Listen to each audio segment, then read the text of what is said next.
Hello friends, कैसे हैं आप लोग। उम्मीद करता हूँ अच्छे होंगे। आज की हमारी क्लास में चलेगा जैन धर्म। देखिए, जैनिज़्म और बौद्धिज़्म मैंने आपको बताया था कि ये पुरोहितवाद के विरोध में आए थे 6ठी शताब्दी ईसा पूर्व के आसपास के रीजन में। उस समय हमारे भारत की स्थिति कुछ इस प्रकार से थी, आप इसको यहाँ पर देखिए। और भारत की इंडस वैली सिविलाइजेशन जो थी, ये इधर से यहाँ पर, चूँकि अब जलवायु परिवर्तन हो गया तो यहाँ पर रेगिस्तान बन चुका था, ठीक है। अरावली पर्वत भी धीरे धीरे वो यहाँ पर जो थी वो उसका जो है क्षरण हो गया था। तो जितनी सभ्यताएं होती थीं वो सभ्यताएं जो है गंगा और यमुना के वाले रीजन में आकर के बसने लगी, यहाँ की सभ्यताएं जो थी, ठीक है। और यहीं पर वैदिक सभ्यताएं आगे इसका विकास हुआ, ये आपको समझ में आ गया होगा।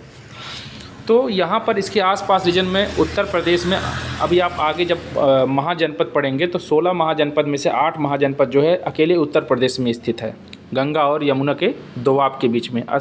और गंगा और यमुना के बीच के रीजन को बोला जाता था ब्रह्मर्षि प्रदेश इसको, ठीक है, बोला जाता था। ये चीज़ आपको क्लियर हुआ होगा। तो जैनिज़्म यह विचारधारा बोलता था कि जो गरीब मजलूम परेशान लोग हैं, जो पुरोहितवाद से खंडित किए गए हैं, जो बौद्धिज़्म से खंडित किए हैं, उनको हम अपनाएंगे। बेसिकली आपको यदि बताया जाए तो जैनिज़्म और बौद्धिज़्म दोनों आसपास के ही धर्म थे। और आपको पता होगा कि ये इनका कौशाम्बी में जो है, कौशाम्बी इलाहाबाद वाले रीजन में, वहाँ पर बौद्धिज़्म और जैनिज़्म दोनों के मोन्यूमेंट्स मिलते हैं, ठीक है। वहाँ पर दोनों लोगों की स्थिति मिलती है। वहाँ दोनों लोग एक बार महावीर स्वामी और भगवान बुद्ध, ठीक है, दोनों वहाँ पर मिले थे और दोनों एक दूसरे से की तरफ देखे, मुस्कुराए और आगे बढ़ गए। कहने का मतलब ये है कि यदि समान प्रवृत्तियाँ होती तो एक दूसरे से मिलकर के बात करते, समझते, लेकिन टकराहट तो थी अपनी वैचारिक स्थिति को लेकर के। कुछ बातें ये समर्थित करते थे, कुछ बातें ये समर्थन नहीं करते थे। तो क्या करते थे, क्या नहीं करते थे, इसको हम इसमें कोलैबोरेट करके देखेंगे। मैं इसका आगे एक समराइज लेकर के आऊँगा, मेरे पास एक नोट्स है, उसमें बौद्धिज़्म और जैनिज़्म की बीच की विचारधाराएं क्या क्या दोनों से मिलती थी, क्या क्या नहीं मिलती थी, उसमें समराइज करके दिया गया है। तो मैं आपको समझाऊंगा। फिलहाल अभी आप जानिए कि बौद्धिज़्म और जैनिज़्म में होता क्या था। तो इसके 24 तीर्थंकर थे।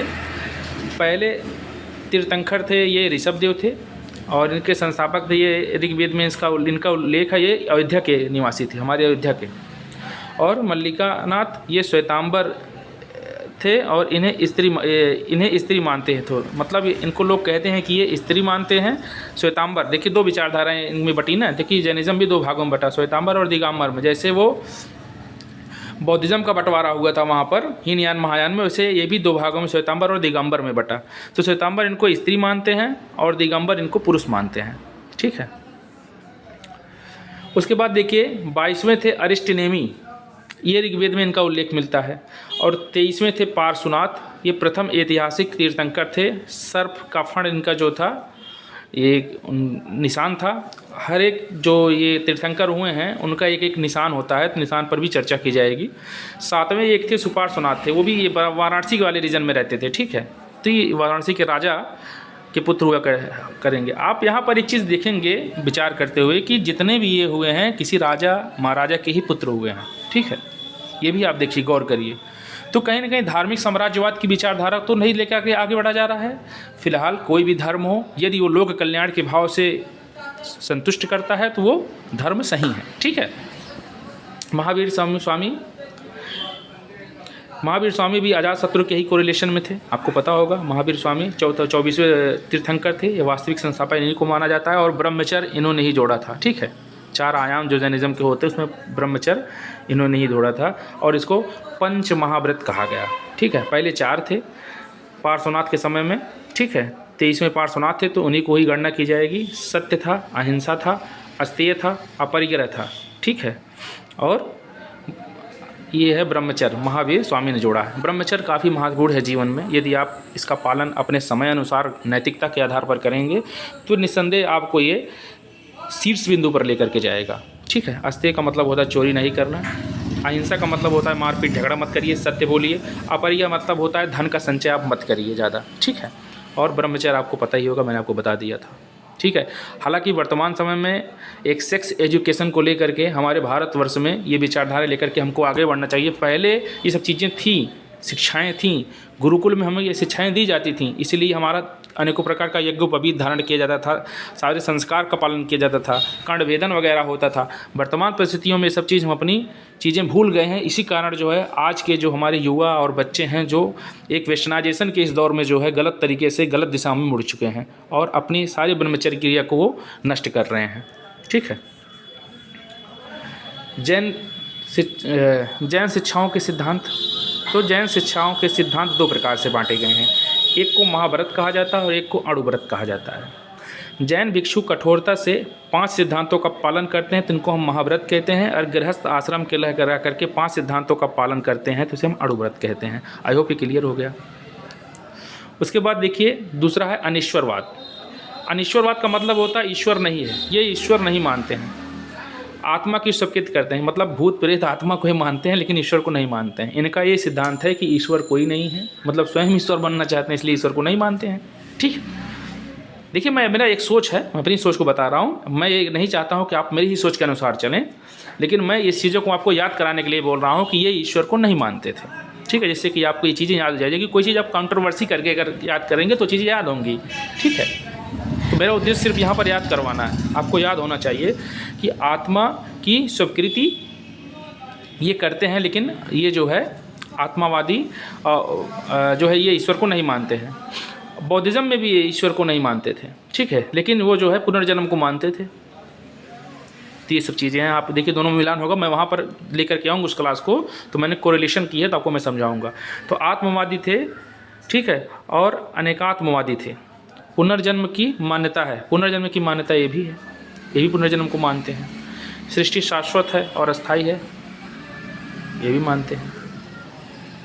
कैवल्य, कैवल्य सर्वोच्च ज्ञान की प्राप्ति होती थी, और जिन भी इनमें बोला जाता था, जो सब कुछ जानता हो उनको जिन कहते थे। ठीक है, तो कैवल्य का मतलब होता है सर्वोच्च ज्ञान की प्राप्ति, इसको पाने वाले को कैवलिन कहा जाता था। ठीक है, जिन का मतलब बेसिकली अपनी इच्छाओं को जीत लेना, इसी को जिन कहा जाता था। ठीक है, तो इच्छाओं को जीतना जिन कहा जाता था, और कैवल्य संपूर्ण ज्ञान की प्राप्ति है, सर्वोच्च ज्ञान की प्राप्ति। संपूर्ण तो कोई नहीं हो सकता है, सर्वोच्च ज्ञान जिसको प्राप्त हो जाए। सर्वोच्च का मतलब होता है कि जो इस दुनिया में जितने लोग हैं उनसे ज़्यादा ज्ञान अर्जन करना सर्वोच्च ज्ञान कहलाता था। ठीक है, और इसी को कैवलिन कहा जाता था। इसी जीवन को में प्राप्त होता है। ठीक है, आप इसी जन्म में प्राप्त करेंगे। तो पुनर्जन्म को ये भी मानते थे, आत्मा को भी मानते थे, जबकि वो लोग जो है महायान शाखा उनकी में भी आत्मा को मानती थी। ठीक है, लेकिन हीनयान शाखा नहीं मानती थी। शादवाद या सप्तभंगीय अनेकांतवाद ये क्या है? तो ज्ञान की सापेक्षता का सिद्धांत है यहाँ पर। ठीक है, ज्ञान की सापेक्षता का सिद्धांत है।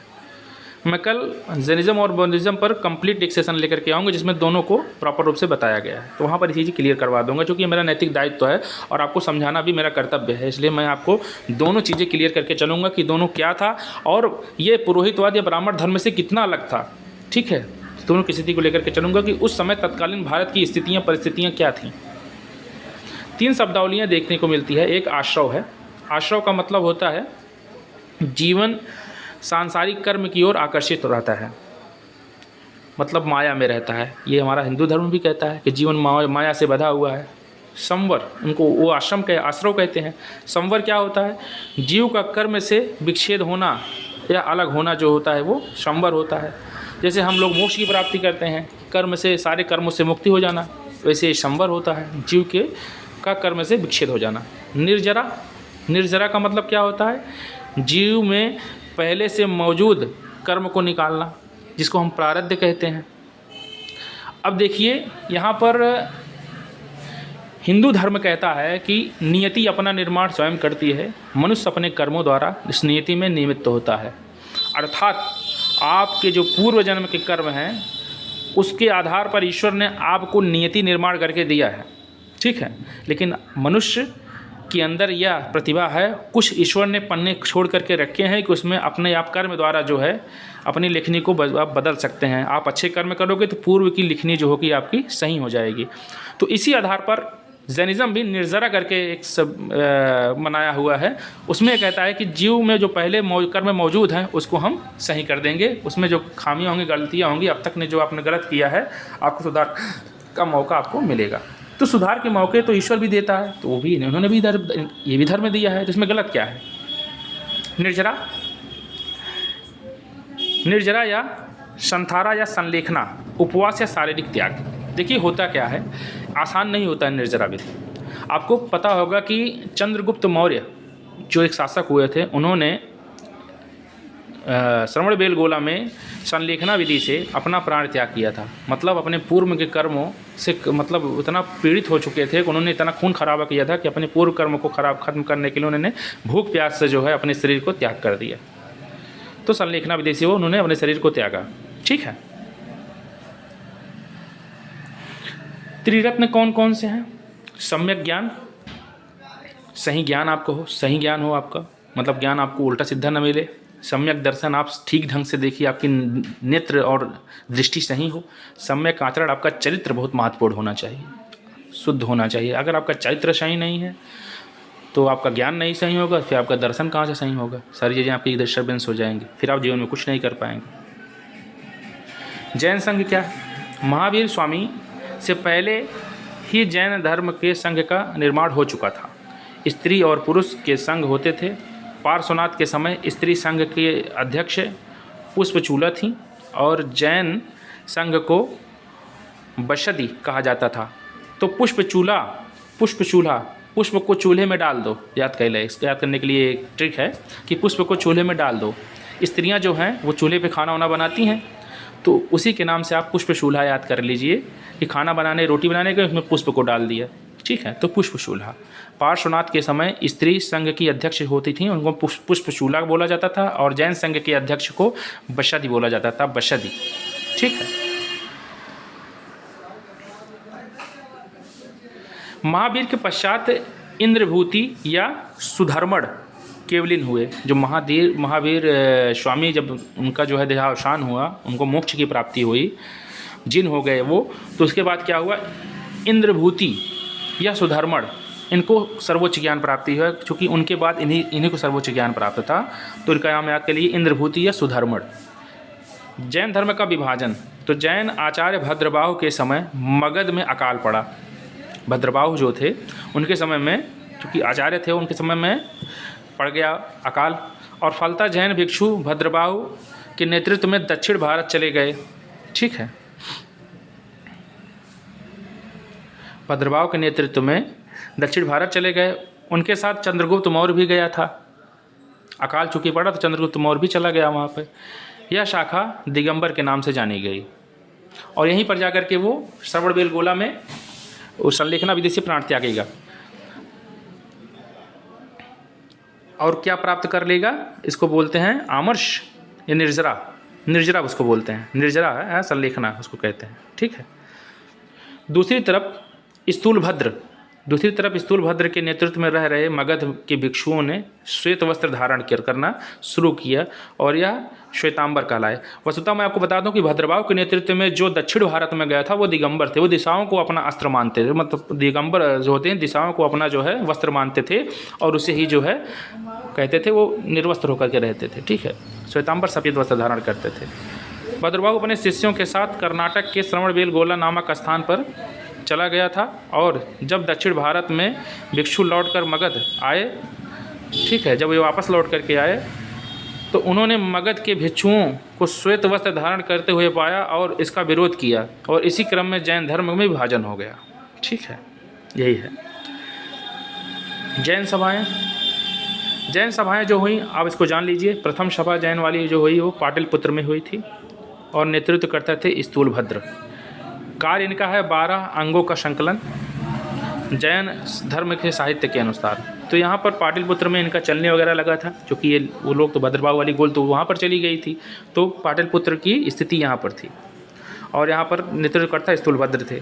द्वितीय वाली जो थी उसमें वल्लभी इसके नेतृत्वकर्ता थे, और देवधि क्षमा श्रमण नेतृत्वकर्ता थे। वल्लभी में हुआ था। ठीक है, वल्लभी एक स्थान है, वहाँ पर हुआ था, और नेतृत्व करते थे देवाधि क्षमा श्रमण।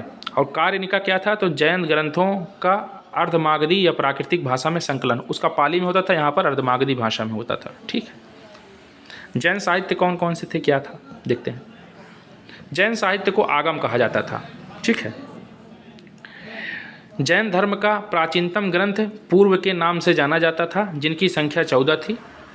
इसमें महावीर के उपदेश मौजूद हैं और इनकी जानकारी केवल भद्रबाहु को थी। ठीक है, स्थूलभद्र इस विषय में नहीं जानते थे। और उसके दक्षिण भारत चले जाने के बाद मगध में जैन ग्रंथों का संकलन हुआ और जिनकी संख्या 46 हुई। तो जो 14 थी प्राचीनतम ग्रंथ जो थे 14 थी, जो महावीर स्वामी को पता था, वो अपनी जानकारी जो है भद्रबाहु को दिए थे। बाकी जो स्थूलभद्र के पास था वो 46 ग्रंथ जो है पाटलिपुत्र में रहते हुए उन्होंने नया गठन किया था और उसी के आधार पर जैनिज्म यहाँ श्वेतांबर वाले आगे लेकर के बढ़े। तो जैन ग्रंथों में अचरांग सूत्र उल्लेखनीय है। इसमें जैन भिक्षुओं द्वारा पालन किए जाने वाले नियमों का उल्लेख मिलता है, अचरांग सूत्र। साथ ही महावीर द्वारा किए गए कठोर तप का वर्णन है। इसमें कहा गया है कि 42वें वर्ष की उम्र में इन्होंने केवल की प्राप्ति हुई, मतलब 42 वर्ष की उम्र में इनको सर्वोच्च ज्ञान प्राप्त हो गया और वे केवलीन कहलाए। अपनी समस्त इंद्रियों को जीतने के कारण इसको जिन भी बोला जाता है। ठीक है, ये देखिए आप, मैंने यहाँ देखिए जिन कहलाए और ज्ञान प्राप्ति की है। देखिए आप, इंद्रियाँ, मन जो होती हैं सबको पता है चंचल होता है। ठीक है, सपोज डैट अब उस समय के तत्कालीन जितना ज्ञान उनको प्राप्त था, उस समय तत्कालीन समय का सर्वोच्च ज्ञान उनको प्राप्त था। वर्तमान समय में आपको उनसे ज़्यादा ज्ञान हो सकता है, लेकिन ऐसा नहीं है। अगर आप इस चीज़ को सोच रहे हैं तो ऐसा नहीं है, क्योंकि उन्होंने इतने बड़े धर्म का निर्माण कर दिया, इतने लोग उनको मानने वाले थे, तो कहीं ना कहीं उनको सर्वोच्च ज्ञान तो रहा ही होगा। तो इस चीज़ को आप लेकर के चलिए कि उन्होंने अपनी इंद्रियों पर जीत करके, हासिल करके सर्वोच्च ज्ञान की प्राप्ति की। तो जिस दिन आप अपनी इंद्रियों को जीत सकेंगे उस दिन आप सर्वोच्च ज्ञान को प्राप्त हो जाएंगे। तो बेसिकली आपका सर्वोच्च ज्ञान जो है आपकी इंद्रियों पर जीत ही है। पराक्रम दिखाने के कारण महावीर कहलाए। ठीक है, साथ ही निर्ग्रंथ भी कहलाए, अर्थात वेधन रहित कहलाए। महावीर को अरिहंत भी कहा जाता है। तो क्या क्या हुआ, महावीर भी कहलाए, अरिहंत भी कहलाए, निग्रंथ भी कहलाए। ठीक है, केवलिन भी कहलाए और जिन भी कहलाए। ठीक है, बौद्ध ग्रंथों में महावीर के लिए निगट्ठनाथ पुत्र शब्द दिया गया है। तो बौद्ध ग्रंथों में महावीर को निगट्ठनाथ पुत्र से वर्णित किया गया है, बौद्धिस्टों ने किया है। जैन ग्रंथ के भगवती सूत्र को महावीर की जीवनी माना जाता है। मैं देखिए आपको एक पोर्शन और लेकर के चल रहा हूँ, ये जरूरी भी है।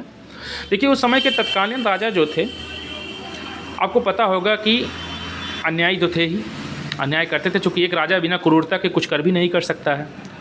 और राजा अगर कोई अपराध करता है तो उसके अपराध को सही तरीके से समझाना और उसको बुरा करना, जैसे वर्तमान समय में टीवी चैनल्स वगैरह करते हैं, उस समय में ये धर्म किया करते थे। देखिए मेरी एक सोच है, मैं आपको बता रहा हूँ, गलत भी हो सकता हूँ मैं। उस समय जो तत्कालीन राजा हुआ करता था, क्या गारंटी है कि उस समय के तत्कालीन धर्मवासी जो थे, जो धर्म का पालन करते थे, चाहे बौद्धिज़्म हो, चाहे जैनिज़्म हो, चाहे पुरोहितवादी विचारधारा के व्यक्ति ही हो क्यों ना हो, मतलब चाहे ब्राह्मणवाद ही क्यों ना हो, वो उनके पक्ष में कर पाएंगे या विरोध में उनके काम कर पाएंगे? तो नहीं कर पाएंगे। विरोध में उनके महिमा मंडन उनको करना पड़ेगा। जो विरोध करेगा तो निजामुद्दीन औलिया वाला और तुगलक वाला हाल होगा। गियासुद्दीन तुगलक उसको हमेशा उल्टा सीधा बोलता था, तो निजामुद्दीन औलिया कहते थे हुजूर अभी दिल्ली दूर है। कहने का मतलब ये है कि आप इस चीज़ को विचार करिए कि जिस समय जिसका राज हुआ करता था, उस समय उसकी विरोधाभासी स्थिति को नहीं बताया जाता था, आगे चलकर उस चीज़ों को बताया जाता है। इसीलिए एक राजा जो थे अपनी चीज़ों को वो अभिलेखों और शिलालेखों में रुकीर्ण करवाते थे। तो हर पोर्शन को आप लेकर के अगर आगे बढ़ेंगे तो आपकी वे आप सोचने की तरीका जो होगा वो और डेवलप करेगा। और इतिहास को बिना आप सोच करके कल्पनाओं से आप नहीं, बिना सोच और कल्पनाओं के आप नहीं समझ सकते हैं। ठीक है,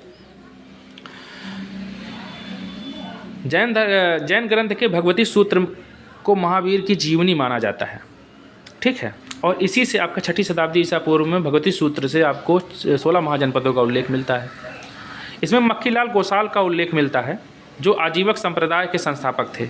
आजीवक संप्रदाय नियतिवादी था और कठोर तप पर बल देता था। देखिए मैंने आपको कहा था कि नीति अपना निर्माण स्वयं करती है। नीति का मतलब होता है आपके कर्म द्वारा आपका भाग्य लिखा जाना। ठीक है, उसमें पूर्व जन्म को प्रारब्ध बोला जाता है और वर्तमान में जो आपको आपका होता है उसे कर्म कहते हैं, और उसी के आधार पर आपकी भाग्य लिखी जाती है, भाग्य रेखाएं होती हैं। ये हिंदुज़म भी बताता है। ठीक है, अब यहाँ पर एक क्विज है। कथन ए में लिखा है कि आजीवक कठोर तप पर बल देते थे, वे नियतिवादी थे। तो ए और आर दोनों सही हैं। ठीक है, और आर ए की सही व्याख्या करता है।